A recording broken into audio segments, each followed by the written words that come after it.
Et ça, c'est une sunna du diable. Et ça, c'est dangereux. C'est très, très dangereux. Et c'est par la grâce d'Allah subhanahu wa ta'ala qu'on peut en sortir. Donc, je répète pour aller vraiment doucement. Donc, parfois, on se met en posture de victime dans des situations que nous-mêmes on a créées. Et ça, c'est une sunna du diable. C'est une tradition du diable qui a dit à Allah, par quoi tu m'as trompé. C'est lui qui a désobéi à Allah subhanahu wa ta'ala en s'enflant d'orgueil et en ne respectant pas Allah. Pour qui tu te prends pour dire je suis meilleur que lui alors que c'est le créateur qui sait la réalité de toute la création, qui sait définir qui est meilleur que qui. Pour qui tu te prends? Là, on voit l'amour de l'ego, l'amour de sa personne. Et après, voilà. Qu'est-ce qui en découle? Cette posture de victimisation. Quand c'est ma personne qui passe avant tout, même avant le astaghfirullah al-azim, mais ben après, je suis dans cette souda du diable. C'est ma personne qui passe avant tout. Et après, dans des situations que moi-même j'ai créées, je fais la victime. Mais non, c'est à cause d'un tel, c'est à cause de ça, c'est à cause de ça, c'est à cause de ça. Non, c'est pas ça qu'Allah il attend de nous. Allah subhanahu wa ta'ala, il attend de nous d'avoir cette subtilité du cœur. Que ton cœur, il est vraiment sincère envers Allah. Parce que tu lui as demandé d'avoir cette sincérité, cette clarté du cœur. Que chaque fois que ton ego veut essayer de sortir et de se mettre en avant, et bien par la grâce d'Allah subhanahu wa ta'ala, tu le remets directement en place. Pourquoi? Parce que tu n'as pas envie de suivre. غير المغضوب عليهم ولا الضالين. Pour ne pas suivre ceux qui ont encouru la colère d'Allah et des égarés. Et juste de comprendre ça, ça va vous aider. Ça va vraiment vous aider à pouvoir, par la grâce d'Allah subhanahu wa ta'ala, purifier votre âme et purifier votre cœur. Parce que c'est un piège. L'amour de soi, avec un excès, ça te pousse à être dans cette mauvaise victimisation, de jouer la victime dans des situations que toi-même t'as créées. Et combien de gens ils se plaignent récemment voilà, dans les accompagnements que je peux faire, etc. Tu vois les personnes, ils font des choses catastrophiques qu'Allah n'agrée pas, et après ils se mettent en position de victime. Mais s'il s'est passé ça, ça, ça, ça, ça, c'est toi qui n'as pas respecté le cadre d'Allah. Et c'est pas Allah que tu dois remettre en cause. C'est pas les gens que tu dois remettre en cause, mais c'est ta personne à toi. En te posant la question, en réalité, voilà. Pourquoi ça n'a pas été? Est-ce que réellement j'ai voulu mon attention pour Allah? Et est-ce que réellement l'action que j'ai faite, elle était conforme à la révélation, au cadre de la révélation? Et là, tu verras que la question elle va être vite répondue et que tu verras que tu as du pain sur la planche. Et au fur et à mesure que tu vas aller donner cette liberté au côté immoral de s'exprimer, au fur et à mesure qu'il va te prendre dans des choses catastrophiques. Catastrophiques.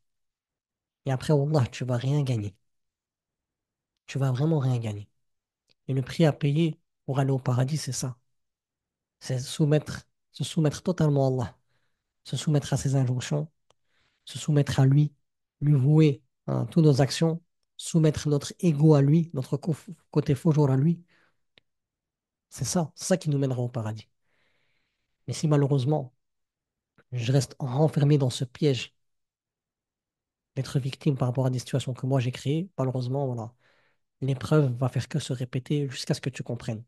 Au fur et à mesure que ça se répète, au fur et à mesure que la douleur elle sera de plus en plus intense, jusqu'à ce que ça te secoue totalement pour que tu puisses lâcher le prise dans cette tradition du diable qui est voilà, le fait de remettre la faute sur les autres. Et après, voilà, quand je parlais voilà, de deux sortes de victimisation, on peut être victime de soi, comme Iblis, il a été victime de lui-même, parce qu'il ne s'est pas remis en question. Et il y a aussi être victime des personnes qui nous font du mal.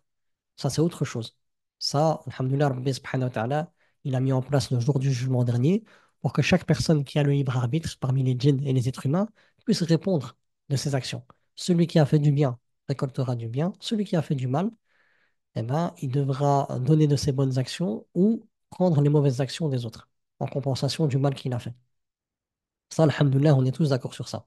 Mais il y a l'autre posture de victime qu'il faut faire très, très, très attention et ça se passe souvent dans le subconscient. Ouais, mais pourquoi il m'a fait ça et tout? Ah, c'est de sa faute. Ça... Non, non. N'oublie pas que Rabbi te dit, ô vous qui avez cru, faites preuve de crainte révérentielle. Respectez le cadre d'Allah. Et que chacun voit ce qu'elle a acquis pour demain. Et respectez le cadre d'Allah, car Allah sait parfaitement ce que vous faites. Et Allah nous dit quelque chose d'important qui va nous aider dans cette purification de l'âme. ولا تكونوا كالذين نسوا الله فأنساهم أنفسهم أولئك هم الفاسقون. Ne soyez pas comme ceux qui ont oublié Allah. Allah leur a fait alors oublier leur propre personne, ceux-là sont les pervers. Donc ceux qui oublient Allah, eh bien leur mauvais côté de l'âme, il va prendre tellement d'ampleur qu'ils vont être dans la perversité.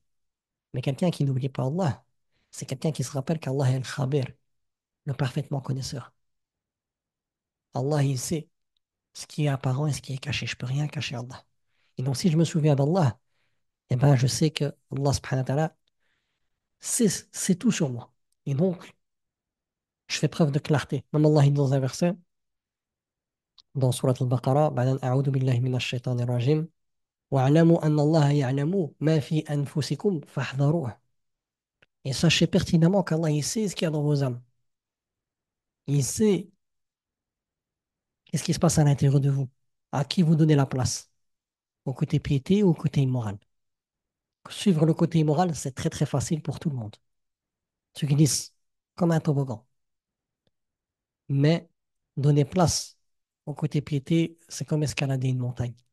C'est certes difficile, mais l'apaisement qu'on a après, il est même pendant qu'on essaye d'escalader la montagne, on ressent, il y a cette difficulté, mais Allah il dit Inna ma'al usri yusra. Avec la difficulté, il y a une facilité. Il y a certes cette difficulté de pouvoir lutter, mais il y a cette saveur d'avoir obéi à Allah subhanahu wa ta'ala. وَاعْلَمُوا أَنَّ اللَّهَ يَعْلَمُ مَا فِي أَنفُسِكُمْ فَاحْذَرُوهُ. On ne peut pas se cacher. Allah, il sait parfaitement ce qu'il y a dans notre cœur. On peut faire semblant de ne pas voilà, d'oublier. On peut faire semblant voilà, de mettre de côté le jour du moment donné, mais au fond, nous, on sait que c'est le haqq. On sait qu'Allah subhanahu wa ta'ala va tous nous réunir ce jour-là et qu'on devra tous rendre des comptes. Et parfois, ce travail nous fait tellement mal parce que on ne fait pas le travail en fait.